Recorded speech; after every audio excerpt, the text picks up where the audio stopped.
The dental market is changing. It is changing more rapidly, and many dentists are not ready for the changes that are coming.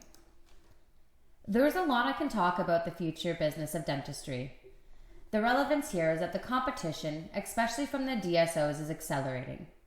With COVID, while most dentists are in the survival mode, hoping for the pandemic to pass, the DSOs have increased their market penetration.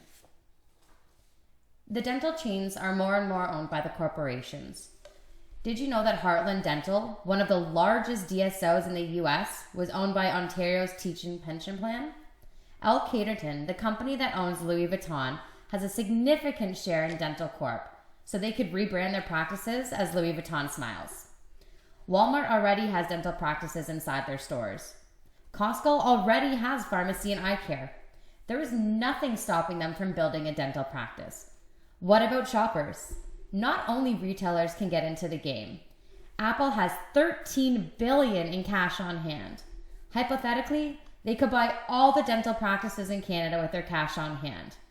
The point is that the competition of the future will not come from the dentist across the street. It can come from anyone with money. The competition is getting more intense. Forget about the free whitening and electric toothbrushes. They are giving away hygiene and dentistry. Today in Toronto, if you're willing to switch dental practices every 6 months, you can go for the next 10 years without having to pay for a single cleaning. It is against the rule to pay for others' referrals, but guess what? It's being done. Patients will come up and say, "Can you write off the portion of my insurance that doesn't cover?" We know it's illegal, but there are still pockets where this is being done. And if you don't do it, the dentist across the street will. The good news is that you don't need to copy the big guys. In fact, you can't copy them because they're too big and have too much money. What you need is a strategy that will allow you to compete in a market that is dominated by these big players that are investing millions of dollars in practice management, training, and marketing. In Canada, this is still relatively new. That's why the time to build a successful, sustainable organization is now. Through this presentation, we will share with you a proven process that works for any type of practice. Big, small, high-end, low-end, assignment, not assignment, rural or urban. Whatever it is, this is a proven process that works. At Dental Strategy, we have worked with many dentists through this process. We have also owned several dental practices and have equity in others, so this is a process that we personally work through ourselves. We don't have a solution that will transform your practice overnight. What we will share with you is a process that delivers the results. It is based on the same process taught by the top MBA programs, used by CEOs and consultants from the best firms around the world. This process has been modified to fit the needs of a Canadian dental practice. While every practice is different and there is no universal strategy, this process will get you there. We promise you, if you trust the process and follow it, you will achieve success. First things first, status quo is not a strategy. It is not an option. If you're thinking status quo, think about evaluating your practice and perhaps cashing out sooner. Whether you're a business-minded dentist looking to build a dental empire, a small growing business practice, or an investor dentist building the next dental empire, there is a successful process that must be followed, and we will discuss that in this presentation. The success will depend on the quality of your decisions. All decisions that you'll make will fall into one of these three levels: strategic, operational, and tactical. Tactical is also referred to implementation. We help dentists on all three levels. On the strategic level, success maximization strategy. On the operation level, we provide a couple of services: dental practice management and marketing strategy development, and coaching, training, and implementation on the tactical and implementation level. Let's start with the strategic. At the strategic level, we ask ourselves the key question: what are our overall strategic goals and how do we achieve them? Specifically, we want to know two things. One, how do we maximize the value of your practice or group of practices if you have or are planning to have multiple practices? We are not saying that your practice has to be purely profit driven. What we are saying is that any practice and decisions that we make we have to keep in mind the effect it'll have on the practice's value. Even if you're not planning to sell for another 10 to 20 years, things could happen that will result in you having to sell your practice earlier. So, as your advisors, we will always need to ensure that whatever we do, your practice current and future value is maximized. The second question sounds really easy and obvious, but it is a question that most dentists either don't ask or don't have the answer to. Why will a choose my practice? With so many practices around, why will they choose me in my practice? Dentists struggle with either practice's internal issues, need more patients, or both. The operational level addresses both of these areas. At this level, we build a dental practice that will allow us to reach our strategic goals, and we build a marketing machine. Dentists see them as two different areas, but as you will see later on, they are both interdependent on another. For the success to happen, you need to be strong in both. The third level, the tactical level, this is everything else. The coaching, training, and implementation. This is where the hands-on work happens. Here is where we come up with the specific initiatives to help to implement them into the practice. We look in many areas such as HR, the hiring, training, and motivation of employees. We look at the nitty-gritty details of each of the protocols. On the marketing end, we look at the design, implementation, and the tracking of different marketing initiatives and campaigns. The question we sometimes get is, do we have to start on the strategic level? They will say, I do see the reason for this process, but I really don't want to deal with all of this right now.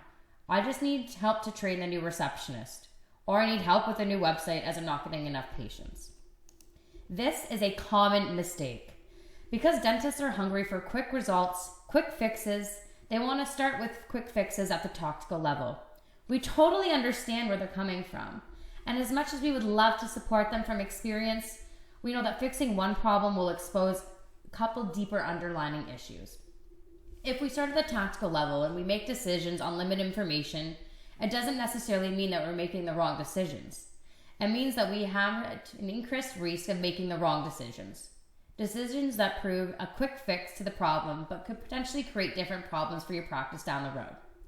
To use a dental analogy, it is like a patient coming to you with trauma to the front tooth. You would take an x-ray, perform an ice test to ensure the root of the tooth is okay. The strategic part is determining what needs to be done, and it involves the diagnosis. The operational part is deciding how you'll do the treatment, the instruments, the setup, the assistant, etc. The tactical, the third level, is the performing of the treatment. When dentists ask us to start at the tactical and implementation level, it is equivalent to a patient asking you to fix a tooth without any diagnostic. Based on your experience and gut feeling, you decide to restore the tooth using composite. The patient is happy because they didn't have to pay for the exam or an x-ray. You are happy because the patient is happy and it was a quick and easy procedure. However, if that root was infected in a few months and the patient needs an extraction and an implant, and at the end, if you cut corners and don't go through the steps the way you should, you could run that the quick fix will create greater problems. And this is why it is so important to go through the process. Let's start about the process starting with strategic. At the strategic level, we are answering a couple of questions. The first one, how to maximize the practice's value. The first thing we need to do is begin with end in mind. We want to know from you, if you could travel time to the end of your career, you're retired, looking back at your stellar dental career and tell yourself, I'm happy with what I've accomplished. I'm happy with my success. What does this success look like? It might be a different question for some, and some dreams don't look that far. But it is important to reflect because sometimes it does make a difference in how people see a different light. If you own 10 practices that sold for $20 million, would this make you happy? What about one practice for $2 million? Or 100 practices for $200 million? When we set goals, we are not looking only at the financial goals. We are looking at personal and lifestyle goals. Working all your life and cashing out at 65 with $20 million, or cashing out at $2 million and being able to spend time with your kids who are now grown up. Are you looking to create a legacy?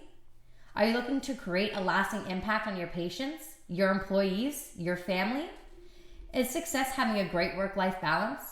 Is it doing voluntary work for people who cannot afford dental care? I cannot stress enough the importance of answering these basic questions. There are trade-offs in life. This is like planning a trip. Rather than just going in the car and driving, we want to look at the maps and determine what a fun and fulfilling trip looks like for you, and then plan the trip before starting to drive. There are too many people in the world that are financially very well off but are miserable, just because they were not able to meet their personal and lifestyle goals, because they spent much of their whole life working so hard to make so much money as possible.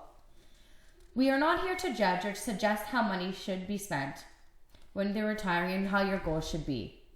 We go through a discussion to help you determine what your personal, lifestyle, and financial goals should be and help make sure that they all align. Once we know your goals, we need to figure out how to achieve them. We conduct a comprehensive analysis of the dental practice. As a leading independent dental practice valuator in Ontario, we analyze dental practices all the time. Whether it's for a dentist who is looking to sell a practice, the buyer determining if they should buy a practice, a DSO determining if this practice is the right fit for their model, for a dentist making a decision on whether or not to sell, or to come up with a list of items you can do to improve the practice. In all of these cases, we analyze every aspect of the practice to look at both the opportunities of improvement and areas, challenges, and risk. Since we already know your goals, we analyze the practice and function to these goals to determine what exactly needs to be done in order to achieve your goals. After analyzing the practice, we sometimes realize that it will be very difficult or even impossible for the dentist to achieve their goals. Sometimes investing in a practice in marketing and practice management is the wrong thing to do. At that point, we look at broader options. Sometimes, rather than investing in the practice, we should look at ways to cut costs. Perhaps it makes more sense to move the practice. We have done numerous projects where moving the practice was the best option. Sometimes dentists look to start a second practice or looking to bring on a partner.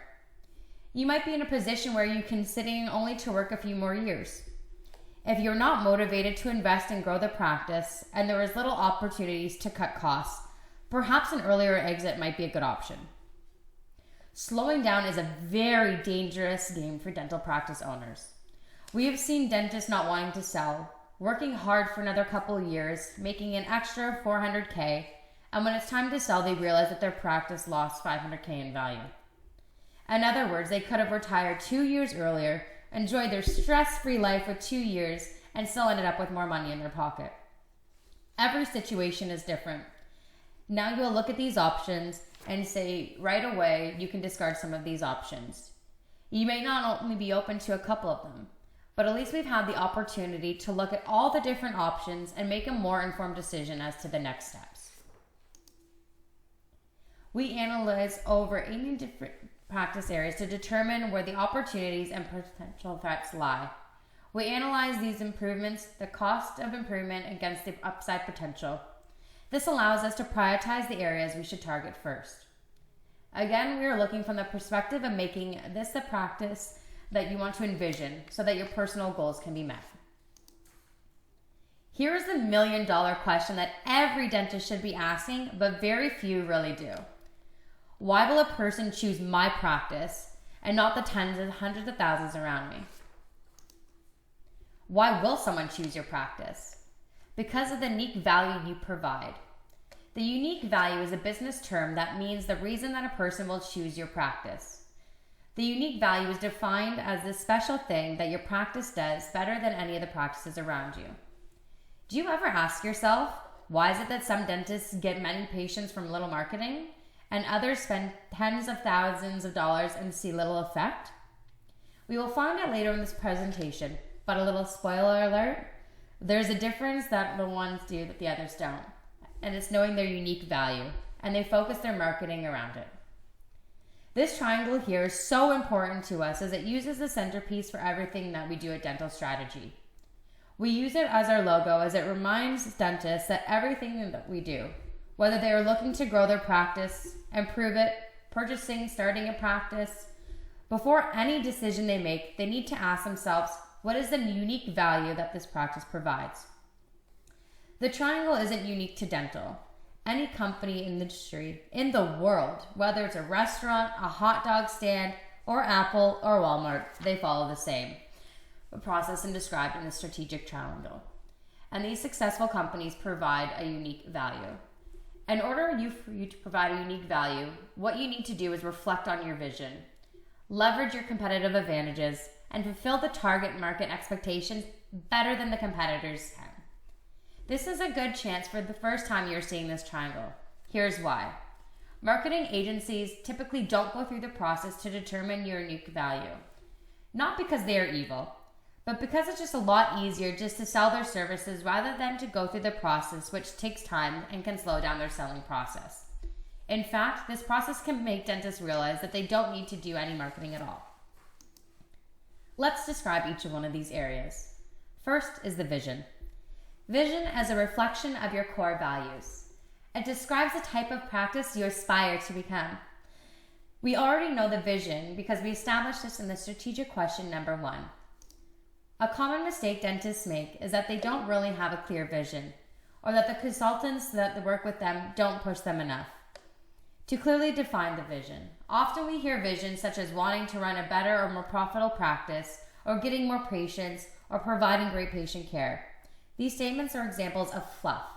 You can't create a vision or buzz based on words of fluff. Moving on to the second part of the triangle, the strengths. Success is built on strengths, not weaknesses. There are many consulting companies that offer complementary practice assessments just so that they can design a program to work on your weakness. There is nothing wrong with working on your weakness. I'm not questioning benefits of improvement. However, you can spend your whole career improving your weaknesses and never reach your full potential. Looking at it another way, if you were to succeed in sports, you would need to find a sport that you're well in doing and work hard at so you can get good at it. And then you can become a superstar at it. If you're trying to improve in the sports that you're not good at, you'll be a great athlete, but you will never achieve success in any sport. In our approach, we focus on your strengths and then leverage these strengths to make you a superstar and your practice a champion. Your practice doesn't operate in a vacuum. We have gone through this exercise with a few hundred of dentists in different capacities, and most of the common answers are, we are taking great care of our patients. We listen. We provide a better experience. We care for their health and not their money. We have a great team. Our family is a team, etc. Well, if you and your direct competitors are doing the same strengths as you, when that is the case, the dentist who is bigger and who has been around longer and who can spend more money on the marketing will win over you. Therefore, it is necessary to determine the strengths that are unique to you, and there are better strengths than your competitors. We love this part. We are the leader in competitive analysis in Canada. We offer a service called Dental Competitive Intelligence, where we provide competitive primary research competitive intelligence.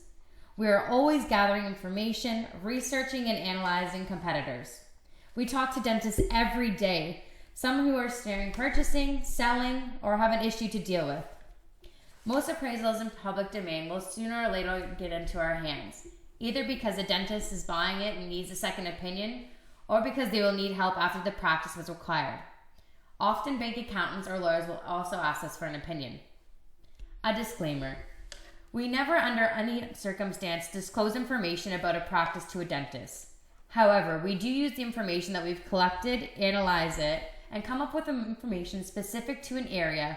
We're able to determine how competitive an area is, as well as the major shortcomings and opportunities for another dentist.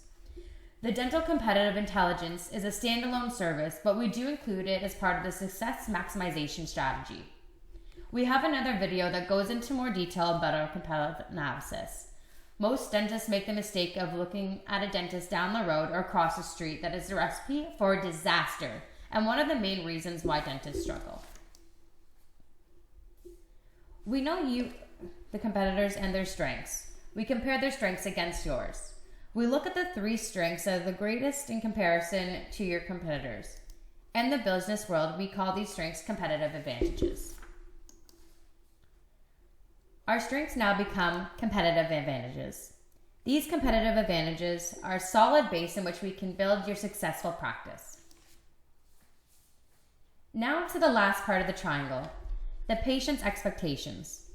In order to maximize the patient's growth and patient retention, we will need to fulfill the patient's expectations better than our competitors can. Now, before we can determine what the patient expectations are, we first need to determine who the patient is that we're targeting. We need to ask the question, who is our target patient and what does this patient need in order to choose your practice? In order to determine this, we need to dig deep into the consumer research. In consumer research, we call this the target patient or target market. A target patient is the one you want at your practice. It is a patient who pays, stays, and refers. It is a patient that is most likely to choose your practice given a choice between you and other practices. It is a patient who is least likely to leave if offered free whitening, free toothbrushes, or a trip to the moon from an aggressive competitor. This is the patient that will love your practice even if you screw up. In order to figure this out, we conduct a single location analysis. Like the dental competitive intelligence that analyzes competition, this is also a standalone service that is included in the success maximization strategy. We are also the only company in Canada that offers this service. The 30-plus page report looks at over 800 pieces of information about the people in your market, including their disposable income, ability of dental benefits, willingness to spend on dentistry, the type of marketing that resonates with them. These insights tell us the type of practice that you should be running, what the patient needs, and the type of marketing that will be most effective. After analyzing the demographics comes the most difficult part of the process, selecting the target patient. This is where many of our clients push back. They will say, "We want to service everyone who comes through our doors." That's fine. We're not telling you to turn anyone away. We're talking about choosing the patients that you spend your marketing dollars on. You see, marketers talk about exposure. Google AdWords, billboards, SEO, mailings, everything is measured in the number of exposures. Exposures are great when you are McDonald's and Coca-Cola, so that you are always fresh in the consumer's mind. Exposure is great when you're a new restaurant in the area. With dentistry, we don't care about the exposure. We care about getting patients in the door. We don't care for you to be the most known dentist in town. We care for you to get your chair the greatest number of good patients at the lowest cost. Let's look at it another way. If you had 10 business cards and you're in a room full of people different ages, races, socioeconomic level, gender, which 10 people would you approach to maximize the probability that this person will become a patient at your practice? We have segmented all these people into 18 types of patients.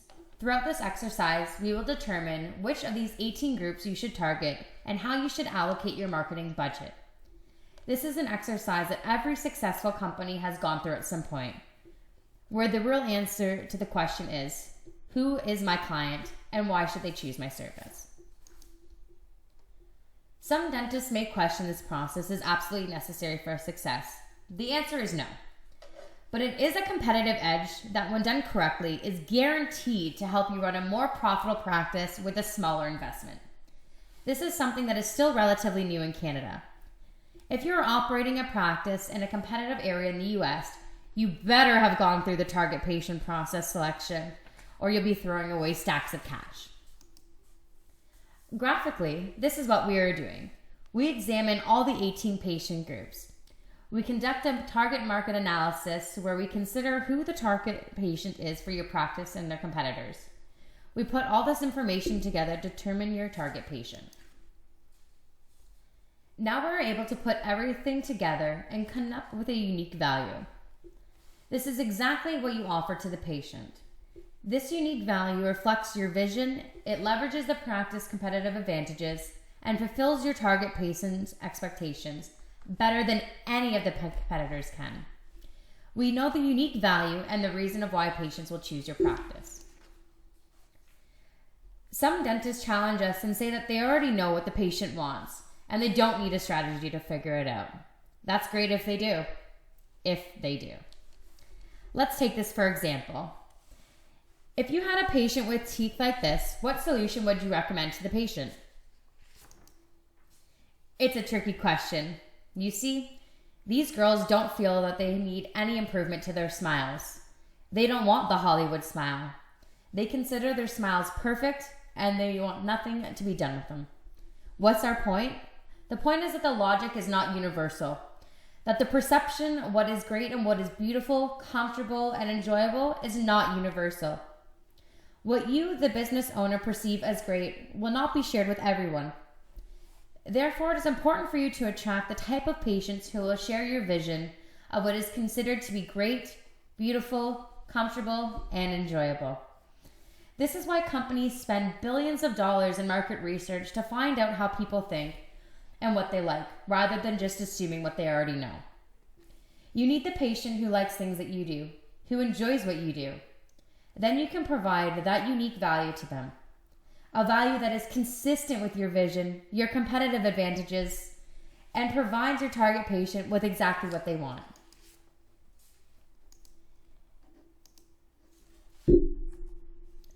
Now that we have strategy and we are ready to move on to the operational stage, the question that we sometimes get is, can we start at the operational level and not the strategic?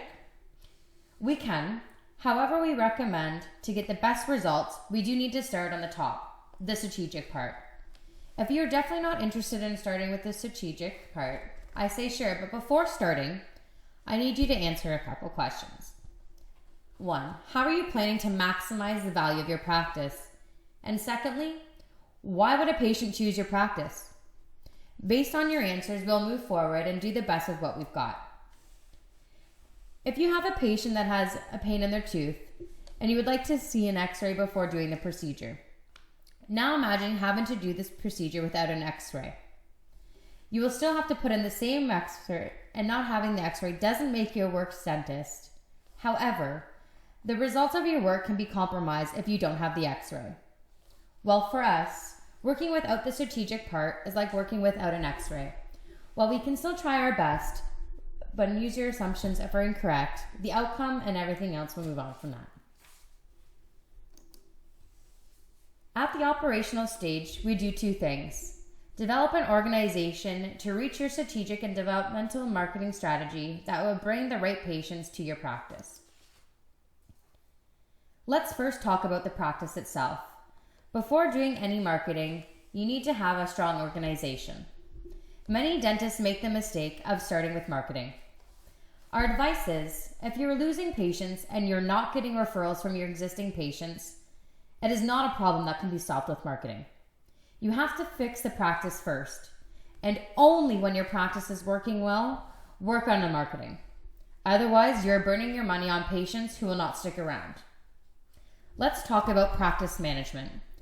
In this diagram, you will see a circle full of arrows with a lady smiling in the middle. This is a model that we call the patient experience cycle. It encompasses all the functions within a dental practice. These arrows represent the patient experience from the first contact with the practice until they leave. On the bottom, you have your business support functions. These are functions such as marketing, HR, financial management, functions that don't deal with the patient directly, but are necessary for the patient experience cycle to run smoothly. Here's how the cycle works. It starts with the green arrow, where the patient contacts the office.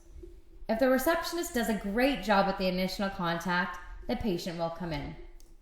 Once the patient comes in, it is up to the team to make the patient feel welcome so that they decide to move forward, whether it is a consult, COE, or another type of examination. When the patient has a good experience during the diagnostic stage, we have the opportunity to present the treatment to the patient. If we do a good job and are able to address the concerns about both the clinical and financial aspects of their treatment, the patient will proceed with the treatment.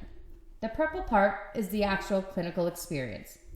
If you think about the entire patient experience, clinical is only one segment of the entire experience. Next is the checkout. The last section deals with everything between the patient's appointment follow-up and your team to be committed to the patient.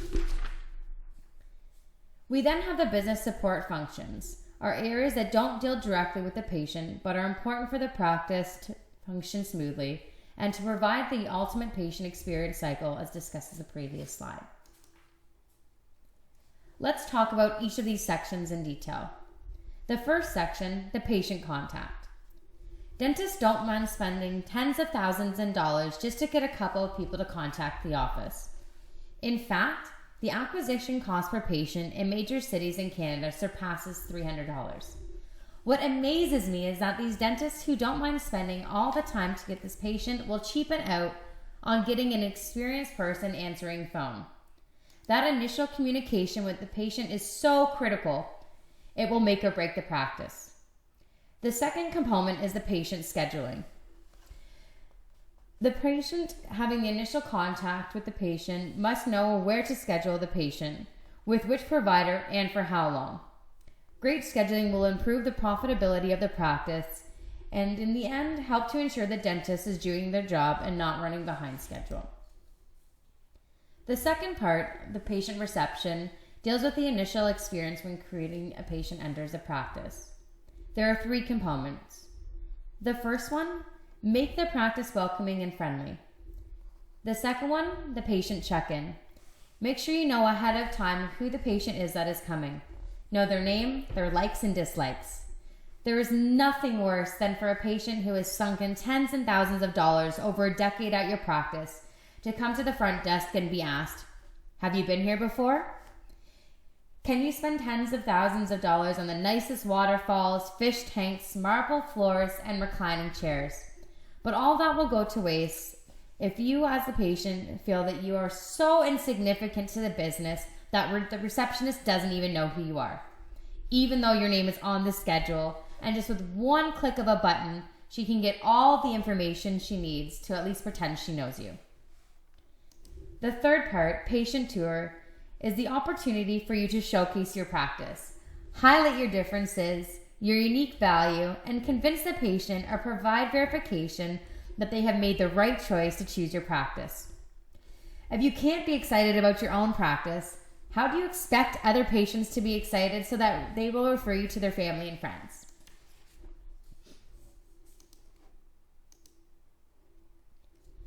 If the examination part is done well, the patient gives us the opportunity to move to the next part, treatment coordination.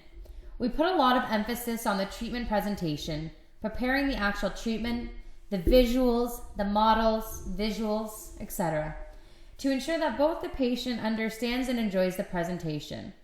That increases the chances of them getting to agree to the treatment. Next is the benefit management. The days where the receptionist says, "This is between you and your insurance," are over. You are either an assignment practice or you are ready to make it easy for the patient by helping them with their benefits. We are not advocating what you should be one or the other.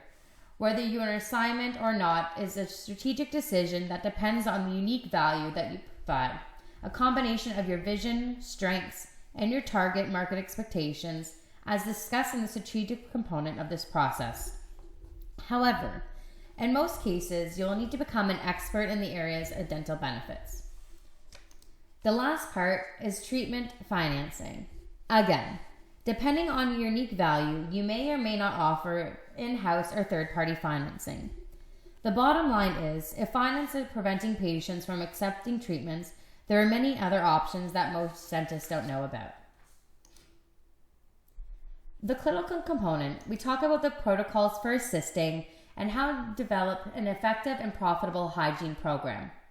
We are not reteaching dental assisting.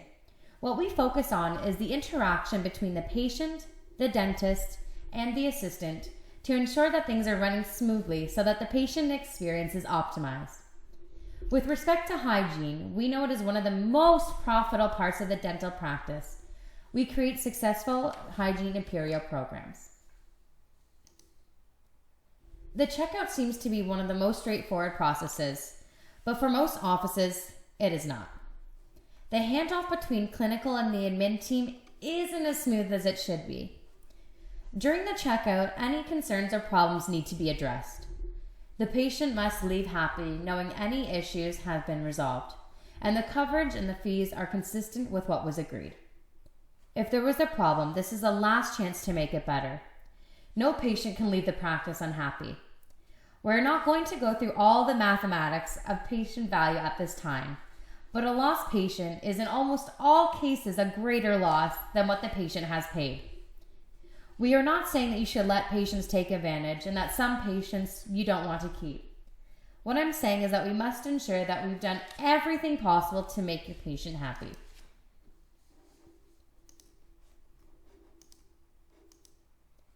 This part deals with everything that takes place between the patient leaves and comes for the next appointment. This involves the post-op calls and the little details from birthday calls to little wedding gifts and everything that shows your appreciation. The little things can take you very far. This segment also involves following up with the patients on matters that are important for them and dealing with any problems. It also involves confirmation and reminders to ensure that we don't let any patients slip through the cracks. If you do well in all of these areas, we have a closed circle and the patient comes back. If one of these areas fails and the circle breaks, there is a risk of the patient falling out of the practice. I'm not going to go through and discuss all the support functions in this presentation. We will just discuss HR. Human resource is the most difficult and complicated of the support functions. Good people are hard to find. Great people don't automatically translate to a great team. There are employees who are resistant to progress and change. These are problems dentists face day to day. These are chronic problems that prevent your practice from moving forward and preventing you from implementing your unique value. What you need is a sustainable solution. A solution that will bring back control in your hands. You can still choose to empower your team.